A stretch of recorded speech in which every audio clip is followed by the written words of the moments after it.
নমস্কার বন্ধুরা, জয় জগন্নাথ। আজকে আমরা সপরিবারে জয়রামবাটিতে সারদা মঠে আমরা ভোগ প্রসাদ গ্রহণ করতে গেছিলাম। সেই বিস্তারিত ভিডিওটা এখন আমি দেখাবো। তো চলো শুরু করা যাক। আর এই বৃষ্টির মধ্যে দেখেছো রাস্তাঘাট কীরকম জলে থই থই করছে এবং আশপাশের জমিগুলো সব জলে ভরে গেছে। এই দেখো, এটা জয়রামবাটি ঢোকার আগে রাস্তা। তো আমরা এসে গেলাম মাতৃধামে। এই দেখো পুরো ফাঁকা শুনশান, আর এখন 11টা বাজে।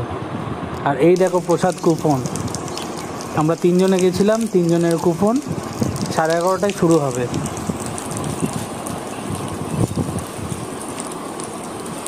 পুরো বৃষ্টির স্নাত, গাছপালা সবুজ ঝকঝক করছে। আর এই ভোগ নিবেদন করার পরে এটা প্রসাদ হয়ে যায়, আমরা সবাই জানি। তো ভোগ নিবেদন হয়ে গেল, এরপর আমরা যাচ্ছি প্রসাদ খেতে। এই দেখুন, সোজা চলে যেতে হয়, আর একটু আগেই বাঁদিকে মন্দির পেরিয়ে প্রসাদ গ্রহণের জায়গা আছে। জায়গাটা খুব সুন্দর। তো চলুন যাওয়া যাক।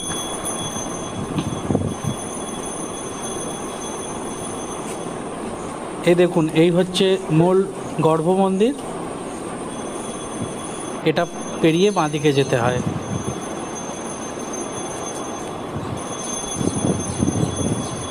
এই বৃষ্টিতেও প্রায় 250 থেকে 300 জনের মতো ভক্তরা প্রসাদ গ্রহণ করলেন।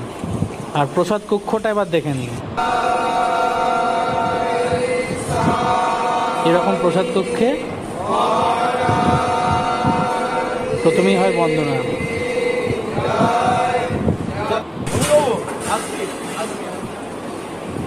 এই দেখুন পুরো প্রসাদ কক্ষটা।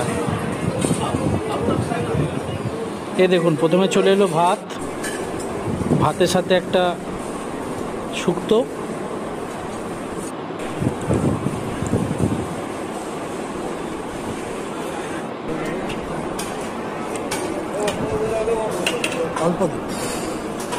এরপরে এলো ডাল,